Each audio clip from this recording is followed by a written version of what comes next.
히브리서 11장 8절 10절의 말씀을 다 같이 한음성으로 봉독하시겠습니다.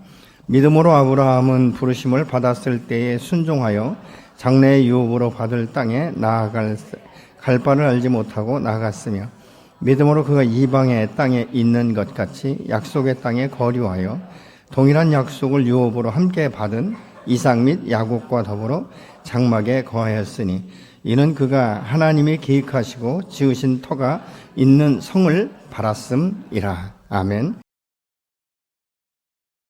우리가 신앙생활할 때 이제 주로 하는 말이 믿음에 대해서 말씀하고 있지 않습니까? 그럼 믿음이 무엇인가? 믿음이라는 것은 그 하나님에 대한 그 신뢰를 말하고 있지 않습니까? 믿음이 없이는 하나님을 기쁘시게 할 수 없다. 이렇게 히브리서 11장 6절은 분명히 말씀하고 있습니다. 그렇다면 하나님 안에서 하나님의 그 영광 가운데 하나님이 기뻐하시는 일을 할 수 있는 것은 믿음에서부터 출발하는 것이죠. 그렇다면 우리가 믿는 믿음의 대상이 매우 중요합니다. 이 무속신앙은 정말 소리 없는, 대답도 없는, 혼자 독백하는 것처럼 그렇게 하는 것이 바로 믿음이다. 이렇게 말하고 있지 않습니까? 그런데 그분들이 그 나름대로의 이름도 모르는 신을 섬길 때는 얼마나 정성이 대단한지 모릅니다.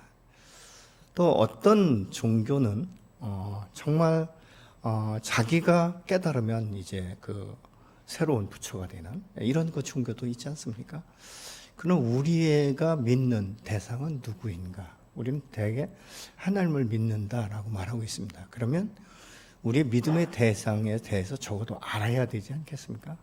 내가 믿고 내가 신뢰할 수 있고 나의 인생 전체를 맡길 수 있는, 그래서 나의 주인이라고 말할 수 있는 이 믿음의 대상인 여호와 하나님을 나는 얼마나 알고 있는가?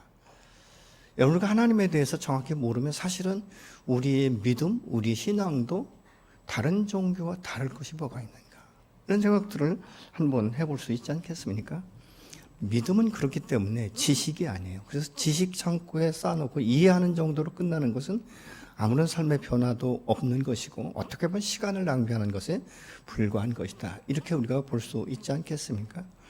그런 믿음의 대상에 대해서 여러분은 얼마나 알고 계십니까?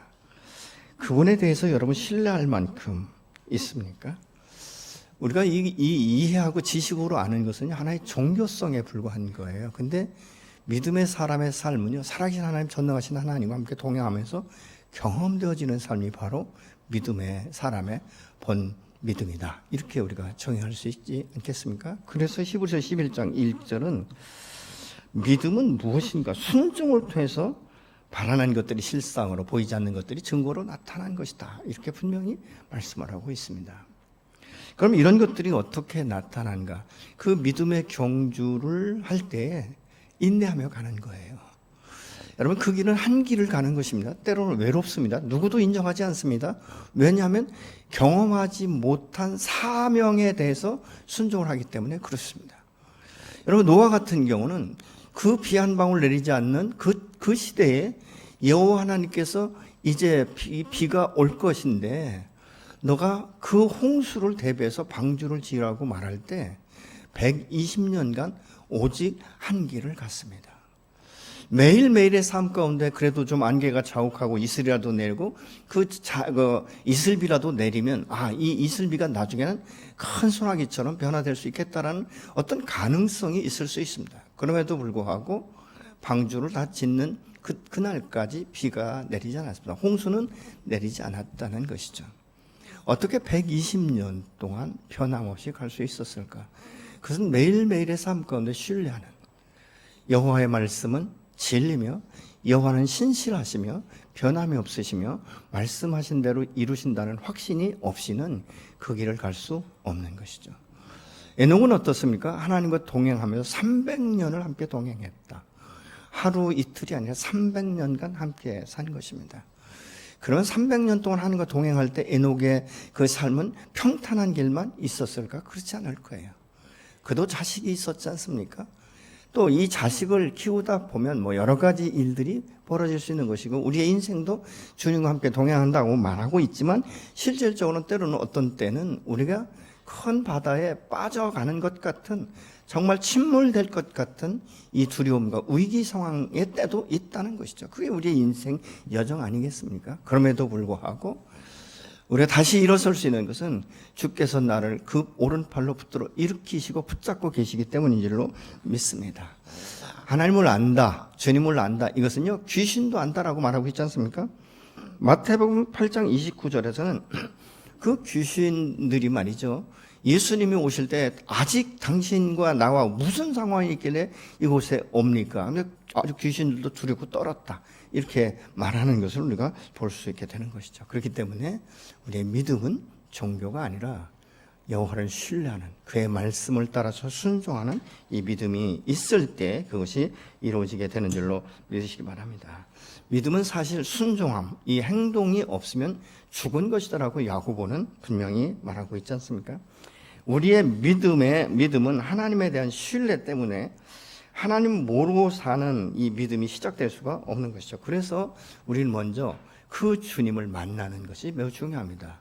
이 만남은 내가 원해서 만난 것이 아니라 우리가 죄 가운데 있을 때, 하나님을 알지 못할 그때에 우리를 구원하기 위해서 이 땅 가운데 예수를 보내셨고 우리의 마음의 문을 먼저 놓고 하시고 깨우신 것이에요. 그리고 그 복음을 증거하고 은혜의 가장 큰 은혜로 첫 번째 여호와께서 우리에게 베푸신 것이 구원입니다. 구원은 그렇기 때문에 은혜로, 선물로 받는 것이지 내 행위로 받는 것이 아니지 않습니까? 그렇기 때문에 이 은혜를 우리가 어떻게 받는가? 그 부르심 앞에 순종한 거예요. 음성을 들은 것이죠. 내가 주인인 것을 깨달았고 그것이 진리인 것을 알았고 그 주님이 나의 주인이 되셔서 살아갈 때 이 죄 많은 이 세상에서, 한많은 이 세상 가운데 죄와 분리된 삶을 살아갈 수 있는 것. 그래서 우리가 성도라고 말하는 것은 구별된 삶을 살아가는 것. 세상 가운데, 죄악 가운데서 불러내어서 하나님의 말씀 가운데 정말 이 세상과 다른 삶을 살아가는 것을 우리가 성도다, 이렇게 말하고 있는 것을 우리가 볼 수 있게 되는 것이죠. 그럼 우리가 이 성도로서의 삶을 어떻게 출발할 수 있는가? 옛사람의 정서를 끊어내는 것이죠. 어떻게 해요? 내가 죽었다는 사실을 인정하는 것입니다. 그렇기 때문에 고린도후서 11절은 이전 것은 지나갔으니 보라 새 것이 되었다라고 분명히 말씀을 하고 있는 것이죠. 누구든지 예수를 자신의 주인으로 모시고 거듭난 사람이라면 이미 나는 세상과 구별되었다는 사실을 믿고 인정해야 될 줄로 믿습니다. 새롭게 살려면 그러면 어떻게 되는가? 새로운 결단이 필요한 것이죠.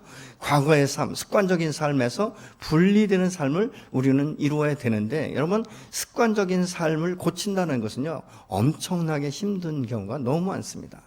우리는 아주 작은 일에도 이 습관을 따라 사는 이런 모습들을 보지 않습니까? 잠자는 습관이라든가, 여러분, 우리가 우연인 것 같지만 이 손에 꽉지를 끼는 것도 굉장히 습관대로 낍니다. 여러분, 한번 꽉지를 탁 껴보십시오. 그런데 이것을 껴봤다가 또 반대로 한번 껴보십시오. 이게 얼마나 어색한지. 근데 이 어색한 일들, 새로운 일들이 우리 안에 이제는 습관처럼 자리 잡아지면 그대로 우리가 살아가는 것이 불편함이 없는 것이죠. 여러분, 믿음은 그렇기 때문에 세상을 따라 사는 것이 아니라 하나님의 말씀을 따라 살아가는 것인 줄로 믿으시기 바랍니다. 오늘 본문 8절은 이렇게 말씀합니다. 믿음으로 아브라함은 부르심을 받았을 때에 순종하고 장차 자기 몫으로 받을 땅을 향해서 나갔습니다. 그런데 그는 어디로 가는지를 알지 못했지만 떠난 것입니다. 이렇게 세번역 성경은 말씀을 하고 있습니다. 아브라함은 이 오늘 본문에서 이 부르심을 받았다, 이 말은요 첫 번째 부르심의 두 번째 부르심인 것입니다. 다시 말하면 창세기 12장 1절에서 하나님께서 말씀하신 이 부르심은 두 번째 부르심이에요. 그러면 아브라함이 첫 번째 부르심은 어디에 있었는가? 느헤미야 9장 7절에서는 이렇게 말합니다. 주 하나님께서는 아브라함을 택하사 바벨로니아의 우르에서 이끌어내시고 그의 이름을 아브라함이라고 고쳐서 부르셨습니다. 이 바벨로니아, 이것은 갈대라고도 말하고 있죠. 그래서 이곳에서 이 우르라는 말은 불꽃을 의미하고 이 달신을 예배하는 중심지였었고 초기 왕조 시대부터 아주 크게 번성했던 메소포타미아 그 고대 성읍지였던 것을 우리가 알 수 있는데, 이 메소포타미아는 어떻습니까? 문화와 문명이 이제 그곳 가운데 꽃을 피우던 그런 장소였다는 것이죠. 그렇기 때문에 이 세상에서 얼마든지 이 낙을 누리며 살 수 있는 그때에 여호와 하나님께서 아브라함을 부르셨는데, 그때 어떻게 부르셨는가? 본토 친척 아비 집을 떠나라고 말씀했어요. 근데 본토 친척 아비 집을 떠난다는 것은 무엇입니까? 분리를 의미하고 있는 것이죠. 사랑하는 가족과 또 정들었던 이 고향 땅을 떠나야 되는 것이죠. 여러분, 가정이라는 것이 왜 따뜻합니까? 때로는 우리가 질책도 듣지만 격려와 사랑과 위로와 그 감쌈, 이 안정감을 주는 것이 바로 가정입니다. 그런데 이 가정을 떠나는 것, 이 가족을 떠난다는 것은 철저하게 홀로 분리되는 것이기 때문에 사람들이 두려워하는 거예요. 그래서 이 아브라함이 홀로 떠나지 못하고 자기의 온 가족과 함께 떠난 것이죠. 그래서 아버지가 이제 이 하란에 머물게 되니까 어쩔 수 없이 그 가운데 머물러 있지 않습니까? 근데 그것이 어떤 것입니까? 하란도 우상을 섬기는 것이었어요. 그래서 이 아버지 데라가 죽으니까 그때서 여호와 하나님께서 다시 아브라함에게 찾아오신 것이죠. 그래서 창세기 11장 31절은 이렇게 말합니다. 데라가 그의 아들 아브라함과 하란의 아들인 그의 손자 롯과 그의 며느리 아브라함의 아내 사라를 데리고 갈대아인의 우르를 떠나 가나안 땅으로 가고자 하더니 하란에 이르러 거기 거류하였으며, 거류했다 이 말은 머물렀다. 어떻게? 나그네처럼 머물렀다. 잠시 일시적으로 언젠가는 떠나는 것처럼.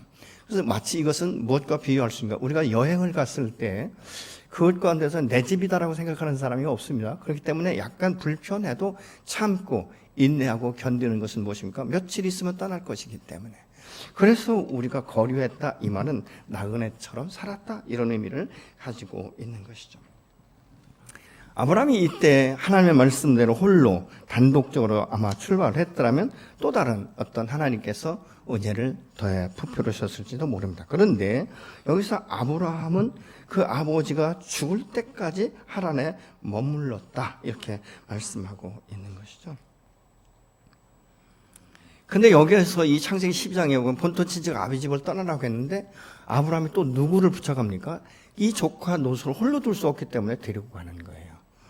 여러분, 우리가 성경을 보면요, 이 조카 롯을 데리고 간 것 때문에 아브라함이 얼마나 많은 이 고통을 겪게 되는지 모릅니다. 근데 롯과 분리돼서부터 이젠 하나님의 음성을 듣고 하나님의 말씀대로 순종해 가는 그의 모습을 우리가 창세기를 통해서 알 수 있게 되는 것이죠. 지금 갈 바를 알지 못했다라고 말하고 있지 않습니까? 우리가 여러분 1박 2일 여행을 가도 누구든지 여행지를 먼저 결정하고 그 다음에 어떻게 할 것인가, 뭐 음식을 어떻게 할 것인가, 이런 것들이 구체적으로 결정되어지는 것을 우리가 볼 수 있지 않습니까? 여러분, 어떤 사람이든 간에 우리 여행 갑시다. 그리고 어디로 막연하게 나가서 그냥 뭐 길 닿는 대로 생각나는 대로 가자. 이런 사람은 거반 없을 거예요. 여러분, 우리 인생도 그렇기 때문에 분명한 표대, 목적지가 있을 때 좌로나로 치우치지 않는 것 아니겠습니까? 인생은 그렇기 때문에 꿈과 비전을 따라 자기의 자신의 분명한 목표를 설정해야 되는 거예요. 이것이 없으면 어떻습니까? 바람 부는 대로 파도 치는 대로 움직일 수밖에 없는 것이죠. 누가 이것이 잘 될 수 있고 이것을 하면 굉장히 많은 이득을 얻을 수 있다. 그럼 이쪽으로 쏠리고 저쪽으로 쏠리고 이러다 보면 무엇입니까? 인생을 허비할 수밖에 없는, 오늘이나 내일이나 모레나 그저 그렇고 그런 삶을 살아갈 수밖에 없는 이런 그 모습들을 우리가 볼 수 있게 되는 것이죠. 분명한 표대, 이 목적지가 없는 사람은 삶의 의미를 깊이 부여하지 않습니다. 열정이 없습니다. 그렇기 때문에 되는 대로 산다, 이렇게 살아가는 것을 우리가 볼 수 있게 되는 것이죠. 근데 갈 바를 알지 못하는데 떠났다, 이것은요 웬만한 신뢰하는 믿음이 없이는 떠날 수 없습니다. 그래서 이 기도원 같은 경우는 어떻습니까? 참 너는 큰 용사다라고 말씀하셨지만 그게 믿어지지 않는 거예요. 그래서 계속적으로 시험을 하지 않습니까? 양떨 시험도 하고 여러 가지 시험을 하는 것을 우리가 성경을 통해서 알 수 있게 되는 것이죠. 얼만큼의 믿음인가? 그것은 무엇인가? 갈 바를 알지 못하고 떠날 만큼의 믿음이다라고 지금 말씀하고 있지 않습니까? 우리가 그래서 보편적인 믿음, 정말 신실한 믿음, 여러분은 어떻습니까? 여호와께서 말씀하시면 그냥 그대로 순종하실 수 있겠습니까? 아브라함은 자신을 부르신 하나님이 어떤 분인지를 알았어요. 그래서 떠날 수 있었던 거예요. 1차적인 부르심 가운데 그를 만난 것이죠. 아브라함은 말씀하시는 하나님의 음성을 들을 수 있었어요. 그렇기 때문에 떠난 것 아니겠습니까? 너는 본토 친척 아비 집을 떠나라라고 말씀할 때 그 음성을 들었기 때문에, 그 말씀을 알기 때문에 떠날 수 있었던 것이죠. 그런데 하나님의 음성, 하나님의 말씀이 없는데도 내가 떠난다. 이것은 아무런 계획도 없이 무계획적인 사람인 것을 우리가 볼 수 있는 것이죠. 이런 사람은 인생을 허비하게 되는 것이에요. 누가복음 15장에 나오는 둘째 아들은 자기의 분명한 인생의 목표가 없었습니다. 재산만 있으면, 물질만 많으면 풍성하게 살 수 있는 줄 알았습니다. 그런데 여러분, 세상은 그렇게 녹록한 것이 아니지 않습니까? 그렇기 때문에 그는 자기 인생을 다 허비하고 그제서야 아버지 집을 향하여 돌아오는 이런 모습을 우리가 볼 수 있게 되는 것이죠. 그런데 이런 믿음은 그러면 어디서부터 생긴가? 듣는 데서부터 시작된다라고 말씀하고 있습니다. 로마서 10장 17절을 보시겠습니다. 믿음은 들음에서 나고 들음은 그리스도의 말씀으로 말미암느니라. 이렇게 말씀하고 있지 않습니까?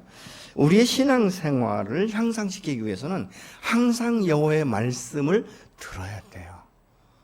그래서 때로는요, 우리가 말씀을 통독할 때 읽는 거예요. 소리내서 읽으면 그 말씀이, 내가 읽는 이 소리가 내 귀를 통해서 내 심령 가운데 들어오는 것이죠. 그래서 믿음은 들음에서부터 나기 시작하는 것입니다. 그 때로는요, 어떤 사람들은 성경을 읽을 때 부부가 함께 마주 앉아서 한 구절씩 이렇게 교독하는 경우가 참 있습니다.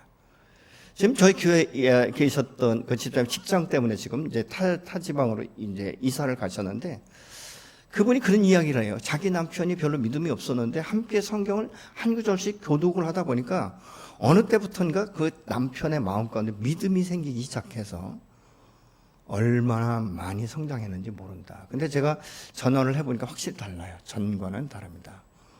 전에는 그냥 인사말 할 정도였는데 지금은 전화를 하면 얼마나 감사하고 그 믿음의 소리를 하는지, 정말 제가 그것을 보면서 참 말씀의 역사가 대단하다, 이런 것들을 경험하기도 합니다. 아브라함은 너는 본토 친척 아버지 집을 떠나 내가 지시하는 땅으로 가라고 하신 것은 죄로 가득한 이 세상에서 분리된 삶, 그리고 그 약속의 땅에 들어갔을 때 그럼 그 가나안 땅이었는데 가나안 땅에는 죄가 없으나 아니에요, 동일했다는 것이죠. 그러나 그 믿음의 여정을 거치면서 아브라함은 계속적으로 하나님 앞에 예배의 제단을 쌓고, 그러면서 그의 믿음이 더 성장하고 성숙해서 믿음의 조상으로 세워진 줄로 믿습니다.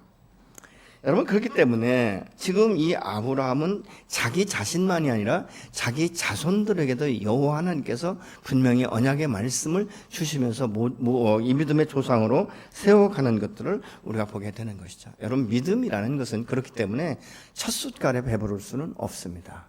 그러나 여러 가지 모양을 통해서 모든 것이 합력해서 선을 이룬다고 로마서 8장 28절에서는 이렇게 말씀합니다.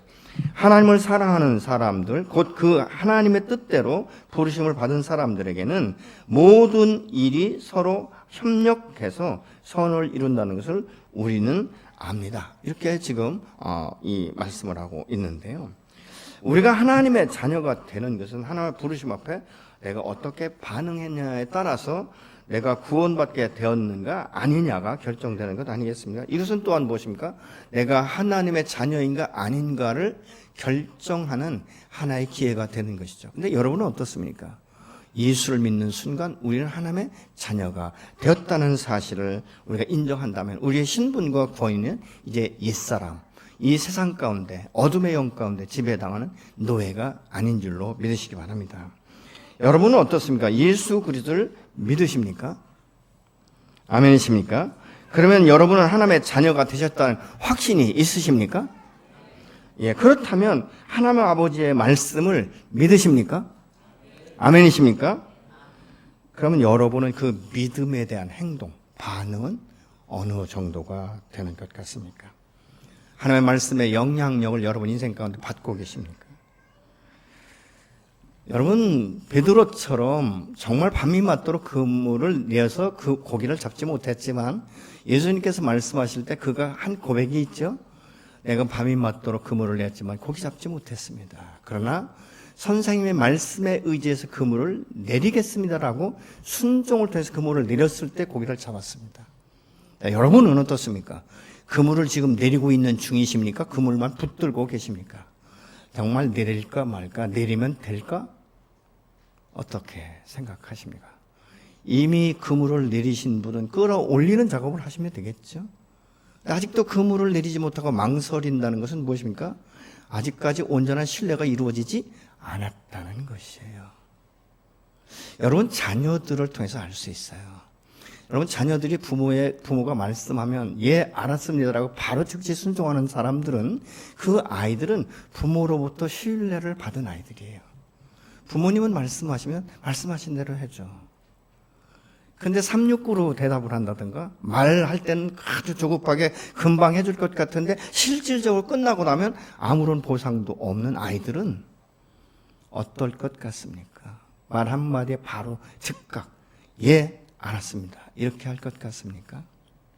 어떻습니까? 그 모습을 보면 우리 아이가 나를 얼마나 신뢰하고 있는지, 또 자녀들은 어떻습니까? 우리 부모가 나를 얼마나 신뢰하고 있는지, 믿어주고 있는지를 가름할 수가 있겠죠. 하나님의 말씀 앞에 순종하는 것은 그것입니다. 내가 지금 하나님의 말씀 앞에 온전히 순종하는가? 아니면 머물러 있는가? 아니면 생각하고 있는가? 근데 대부분의 사람들이 순종하지 못하고 생각하는 사람들의 대답이 뭔지 아십니까? 기도 중이에요. 이렇게 대답합니다. 기도 중이에요. 무엇이죠? 아직은 움직이지 않고 있어요. 어떤 분들은 이런 대답할 수 있죠. 예, 하나님 제가 그 말씀 붙들고 있어요. 그런데 제가 지금 해야 될 일 다 한 후에 그 말씀대로 해볼게요. 이런 분들 있죠. 여러분, 기차 지나간 뒤에 손들어도 기차는 멈추지 않습니다.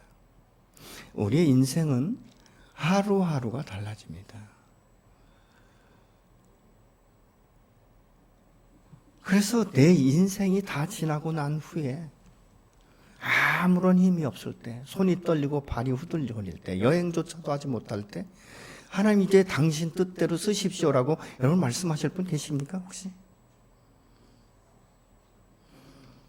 우리 하나님은 우리를 부르실 때, 꼭 필요할 때, 우리가 할 수 있을 때, 순종할 때 그 일을 이루시는 하나님이신 줄로 믿으시기 바랍니다. 이것에 대해서 우리가 하나님의 말씀에 대해 신뢰가 없고 순종하지 않으면 어떻습니까? 내 소견에 오른 대로 사는 거예요. 아브라함이 믿었던 하나님을 그는 순종을 통해서 하나하나 경험되어지는 것을 볼 수 있습니다.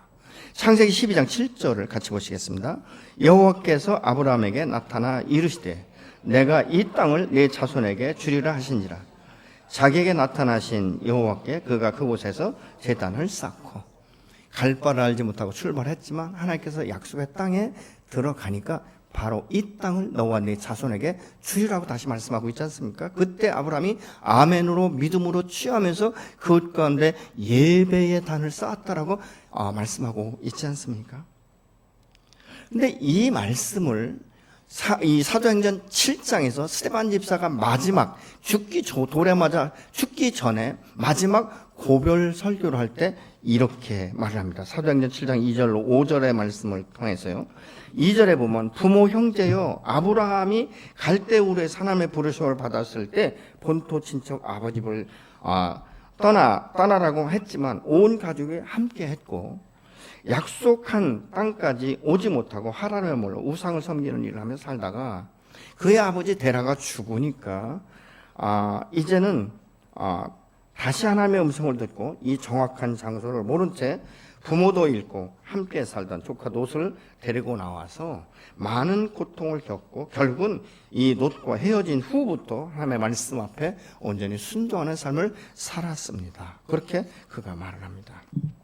그러면서 사도행전 7장 5절에서는 스데반 집사가 이렇게 말하고 있죠. 그러나 여기서 발붙일 만한 땅도 유업으로 주지 아니하시고 다만 이 땅을 아직 자식도 없는 그와 그의 후손에게 소유로 주신다라고 약속하셨으며, 이렇게 말씀하고 있죠. 근데 아브라함의 후손은 누구입니까? 이삭과 야곱이지 않습니까? 그래서 이삭에게 말할 때 이렇게 말합니다. 너의 아비 아브라함의 하나님이며 나는 너의 하나님이 될 것이다. 근데 그 야곱에게는 또 뭐라고 말하고 있죠? 너의 조부 아브라함의 하나님, 내 아비 이삭의 하나님이 너의 하나님이 될 것이다. 이렇게 말씀하는 것을 볼 수 있게 됩니다. 믿음은 대를 이어서 유업으로 흘러가는 것들을 우리가 이 구절을 통해서 알 수 있게 되는 것이죠. 하나님은 현실의 말씀을 하고 있지만 항상 하나님의 말씀은 미래를 향하여 미래지향적인 말씀을 우리에게 선포해주고 시간이 지나고 그 시간이 되어지면 반드시 그것을 열매로 맺혀진다는 사실을 우리가 성경을 통해서 알 수 있게 되는 것입니다. 아브라함은 하란에서 하나님의 말씀을 듣고 갈 곳을 모를 때 떠났지만 하나님의 인도하심을 따라 간 곳이 약속의 땅이 아니었다는 것이죠. 그 이 하란 지역에 머물렀던 것을 우리가 볼 수 있게 되는 것이죠. 그러면서 오늘 본문 9절은 이렇게 말씀합니다. 믿음으로 그는 약속하신 땅에서 타국에서 몸부쳐 사는 나그네처럼 거류하였으며 같은 약속을 함께 물려받을 이삭과 야곱과 함께 장막에 살았습니다. 이렇게 말씀하고 있습니다. 이것은 아브라함의 이 삶의 궁극적인 목적은 이 땅에 소망을 둔 것이 아니라 영원한 도성인 천국에 소망을 두고 살았다는 것입니다. 그래서 이 세상에 이 세상이 마치 전부인 것처럼 사는 이 탐심과 탐욕에 얽매이지 않았다는 것이죠. 명예욕에 얽매이지 않았다는 것입니다. 그래서 이 땅 가운데 나그네 길을 살아갈 때 굉장히 자유로운 삶을 매일매일 살아갔다는 거예요. 여러분, 우리가 오늘날 고통을 느끼고 염려하고 두려워하는 이유가 무엇입니까? 이 땅 가운데 누려야 될 것들을 우리가 붙들고 그것들을 성취하기 위해서 몸부림치니까 자꾸 문제가 되는 거예요. 고통이 오는 것이고 고민이 오는 것이고 갈등이 오는 것 아니겠습니까? 그래서 우리 신앙의 갈등이 무엇이죠? 땅의 것을 취할 것인가 하늘의 것을 취할 것인가, 이것 가운데서 우리가 항상 갈등을 취하는데, 제가 지금까지 신앙생활하면서 대부분의 사람들은 땅의 것을 선취하는 것을 봅니다. 왜요? 하늘의 것은 영원한 것이고 얼마든지 미래에 할 수 있는 것이다라고 생각하고 있기 때문에, 그 오해하고 있기 때문에 그런지는 모르지만 대부분의 사람들이 세상 것을 붙잡습니다. 왜냐하면 눈에 보이는 것이고 밖으로 드러나는 것이기 때문에 그런 것 아니겠습니까?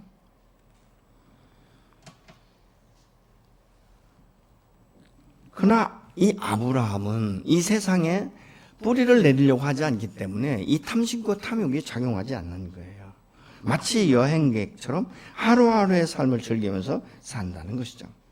어떻게 그렇게 살 수 있는가? 그것은 미래를 바라보는 믿음을 가지고 살기 때문에 그렇습니다. 10절을 같이 보시겠습니다. 이는 그가 하나님이 계획하시고 지으실 터가 있는 성을 바랐음이라, 이렇게 말씀하고 있습니다.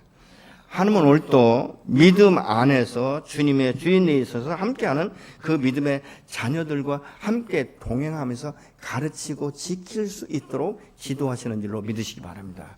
그래서 매일매일 한 걸음 한 걸음씩 그분을 따라가는 것이죠. 그러다 보면 어느덧 우리 인생의 종착역에 다다르게 되는 것이고 그 영원한 나라에 입성하게 되는 줄로 믿습니다. 그래서 어거스틴 같은 경우는요, 이 하나님의 도성, 여기에서 이 말씀 안에서 이 말씀의 영감을 받아서 하나님의 도성이라는 책을 썼어요. 천국의 소망이 확실한 사람은 이 땅에 살면서 부귀영화로 해 전전긍긍하지 않는다는 것이죠. 여러분, 우리의 믿음은 어제의 삶에 묶여서 그것으로 해서 후회하고 탄식하고 주저하고 머물러 앉는 것이 아니에요. 오늘의 우리가 삶을 살아갈 때 오늘 하루의 삶을 하나님의 영광과 하나님의 말씀 가운데 어떻게 순종하며 동행할 것인가를 선택하는 것이지, 내일의 부귀영화로 해서 그 무거운 인생의 짐을 지고 끙끙대며 살아가는 그런 삶이 아니라는 거예요. 그럼 내일을 위해서 오늘 막 그냥 아무런 낙도 없이 기쁨도 없이 즐거움도 없이 그냥 노예처럼 이렇게 산다는 것은 참 비참한 것 아니겠습니까? 오늘의 삶을 만족하고 편안하게 사는 거예요. 여러분, 여행객들이 왜 그 여행지에 가면 즐거운지 아십니까? 오늘은 내가 어느 곳에 갈 것인가를 생각하지 않습니까? 대부분이 그렇습니다. 그곳에 갈 그 기대감이 있는 거예요. 그 기대감이 벅찬 것이죠. 그래서 그곳 가운데 가는 것 아니겠습니까? 가서 보고 어떻습니까? 즐기는 것이죠. 야, 이거 떼다가 내가 어디에 갖다 놔야 돼. 이런 생각하는 사람은 없어요. 그렇지 않습니까? 오늘 하루를 가볍게, 만족하게, 기쁨으로 살아가는 사람은 내일에 대한 기대감이 있습니다. 왜요? 오늘 그렇게 살았기 때문에. 야, 오늘의 이 기쁨, 이 감사, 만족한 삶, 아, 내일도 하나님이 주시겠지. 그런 믿음이 있는 거예요. 그러면 믿음의 사람은 미래를 전혀 준비하지 않는 거 아니에요. 오늘 만족하는 삶을 살다 보면요, 내일의 삶을 축적할 수 있게 되는 것입니다. 원래 세상에 살면서 기술이라는 것도 그렇지 않습니까? 처음부터 뭐 완전한 사람이 있습니까? 하다 보면 익숙해지고 하다 보면 또 다른 어떤 지혜가 나타나는 것이고, 그래서 창의적이고 창조적인 삶을 우리가 살아가는 것 아니겠습니까? 어제보다 나은 오늘, 오늘보다 나은 내일, 이 미래가 저 여러분에게 기대되는 줄로 믿으시기 바랍니다. 하나님 우리에게 그렇게 살아갈 수 있도록 오늘 또 축복하고 계시기 때문에 그런 것입니다. 여러분, 그날 일을 그날에 족한 줄로 알기 때문에 한날에 이 삶에 맞는 삶을 살아가는 사람들은요, 그 하루하루가 기쁜 거예요. 아까도 말씀드린 만족한 삶을 살아갈 수 있는 거예요. 그러니까 어떻습니까? 오늘 하루를 지켜주신 주의 은혜를 생각하면 매일매일 감사를 우리가 더해 나갈 수 있게 되는 것이죠. 그래서 어떻습니까? 오늘 하루를 함께 하신 하나님 앞에 감사하며 찬양과 영광을 올려드릴 수 있는 것 아니겠습니까? 우리의 진정한 믿음은 내일을 바라보며 사는 거예요. 내일의 소망을 가지고 사는 것입니다. 믿음은 천국을 바라보며 한 걸음 한 걸음 오늘 또 나아가는 것이죠. 왜요? 그렇게 내가 살 수 있는 것은요, 내 힘으로 내 능력으로 아니라 하나님이 함께 하시고 하나님이 붙들고 계시고 내 길을 인도하시기 때문에. 그래서 이 잠언 같은 데 보면 뭐라고 합니까? 너희가 모든 계획을 한다 할지라도 마음의 경영은 그에게 있다 라고 분명히 말씀하고 있지 않습니까? 우리의 계획된 대로 세상은 호락호락하지 않습니다. 그러나 하나님의 말씀을 주시고 하나님의 말씀 앞에 내가 순종할 때 하나님은 그 길을 반드시 걸어가게 하시고 승리케 하시고 여호와 이레의 하나님을 경험하게 하시는 줄로 믿으시기 바랍니다. 이 호페츠카임이라는 그 유명한 랍비가 있었는데요. 그는 아주 검소한 이 삶이 굉장히 아주 검소한 삶으로 유명했대요. 근데 어느 날 그 기자가 그 집을 한번 방문해 보려고 방문을 해봤어요. 얼마나 검소하게 사나. 그랬더니 그 집에 딱 테이블 하나가 있고요, 책이 그냥 그렇게 많이 있더라는 거예요. 그래서 이렇게 얘기했대요. 다른 가구는 어디에 있습니까? 너무 신기하잖아요. 테이블 하나에 책만 잔뜩 있으니까. 그랬더니 이 사람이 기자에게 다시 질문하는 거예요. 당신의 가구는 어디에 있습니까? 말도 안 되는 소리겠죠. 근데 그때 기자가 이렇게 말합니다. 아니, 나는 취재하는 기자고 나는 여기에 당신을 취재하기 위해서 왔지. 나는 여기에 머무는 사람이 아니지 않습니까? 그랬더니 그가 말하기를, 나도 마찬가지입니다. 나는 이 땅에 몸을 두고 살고 있지만 내 인생은 나그네 같은 삶을 살기 때문에 이것저것 다 갖출 거 다 갖추고 그렇게 살지 않습니다라고 이야기했다는 말이 있습니다. 방문객과 같은 삶, 이 외국인과 같은 삶, 이 나그네와 같은 삶은 무거운 짐을 지고 살지 않습니다. 가볍게 단순하게 살아가는 것을 봅니다. 꼭 필요한 것만 취하고 살아가는 것이죠. 믿음의 사람이 하나님의 말씀과 순종하면서 한 길을 끝까지 가는 것, 여러분, 이것은 믿음이 없이는, 신뢰함이 없이는 갈 수 없는 그 길입니다. 아브라함도 수없는 우여곡절이 있었죠. 자기의 생명을 구하기 위해서 자기 아내를 누이라고도 말을 하고, 이런 그 부분들을 우리가 볼 수 있습니다. 그렇게 정말 나의 모든 것들을 희생하면서 자기를 배려했던 롯이 떠날 때는 뒤돌아보지도 않고 하나님의 동산과 같은 것을 먼저 선택해서 떠나는 이 허망함, 이런 마음들을 아브라함은 수없이 많이 경험한 거예요. 그럼에도 불구하고 그가 믿음을 따라 살아갈 때 하나님께서는 25년 만에 약속의 씨를 주셨고, 그를 통해서 오늘날 저 여러분에게도 생명의 씨앗이 떨어지고 그 예수를 우리의 주인으로 모시고 살아갈 수 있는, 우리를 죄에서 사함받게 하시는 이 놀라운 축복을 우리가 지금 받고 누리며 살아가는 줄로 믿으시기 바랍니다. 믿음은 신뢰하는 믿음이에요. 이 신뢰하는 믿음은 말씀에 따라서 순종하는 것이죠. 주님이 그렇게 말씀하시면 이해는 되지 않지만 주님, 내가 당신의 말씀에 의지해서 순종하겠습니다. 이것 아니겠습니까? 그래서 주 예수를 믿으면 너와 내 집이 구원을 얻으리라는 이 말씀. 여러분, 예수를 믿는 순간에 우리의 그 가족 구원의 문이 열린 줄로 믿으시기 바랍니다. 당장은 손에 쥐어지지 않고 눈으로 보이지 않지만 반드시 여러분의 눈물과 그 기도와 시간들을 통해서 하나님은 역사하시는 줄로 믿으시기 바랍니다.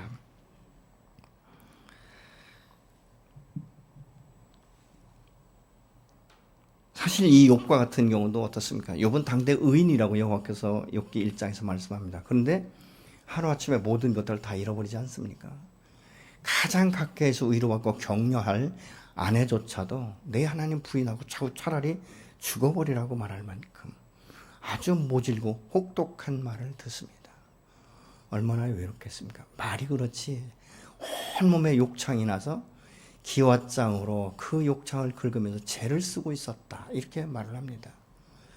친구들이 찾아와서 어떻습니까? 그를 나름대로는 죄를 회개하고 의의 사람으로 세운다 합시고 자기들이 계속적으로 질문하지만 그것은 욥을 더 움츠러들게 만들고 더 고통 가운데 몰아넣는 것이 되지 않았습니까?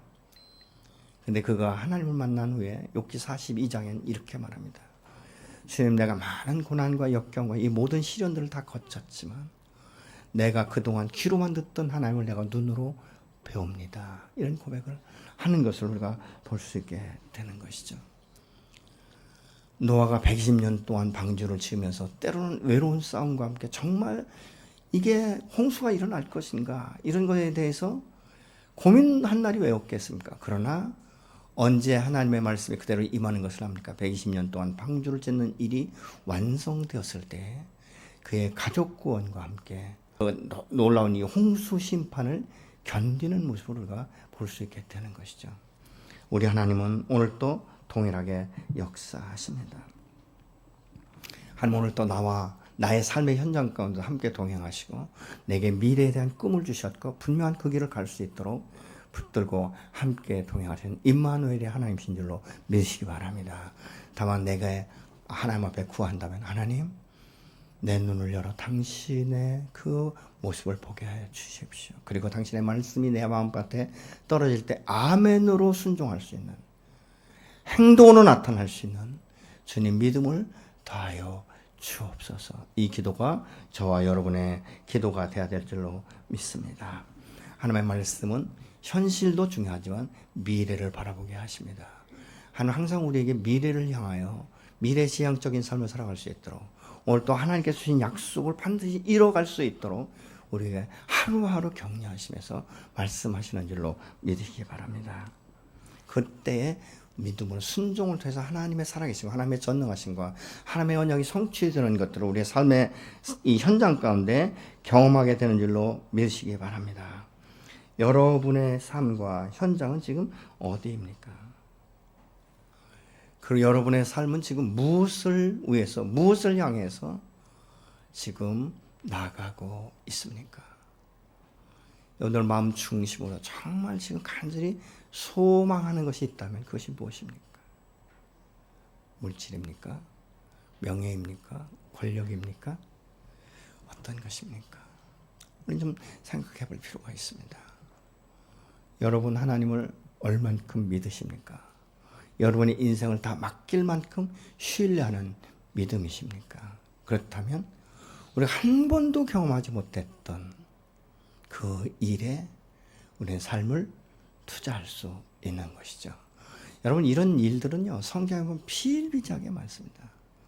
여호수아가 이 요단강을 건널 때 법궤를 맨 제사장들이 물에 먼저 들어가라고 명령하는 것은 무엇입니까? 하나님으로 받은 그 말씀이 있었기 때문에 그 말씀에 의지해서 제사장들에게 명령했고 제사장들은 여호수아를 통해서 말씀하신 하나님을 신뢰했기 때문에 믿음으로 들어갈 때 그 물이 넘실대는 그 물이 멈추면서 위로 갈라지면서 정말 그 땅을 딛고 건넌 이런 그 기적 같은 모습을 볼 수 있는데 많은 사람들이 구약에 일어나는 것들을 기적이다. 어쩌다 그럴 수 있겠지라고 말하고 있지만 그 하나님은 오늘 또 동일한 하나님이십니다. 변함이 없으신 줄로 믿으시기 바랍니다. 그 하나님이 내게 말씀하시면 반드시 그 일은 이루어진 줄로 믿으시기 바랍니다. 아멘.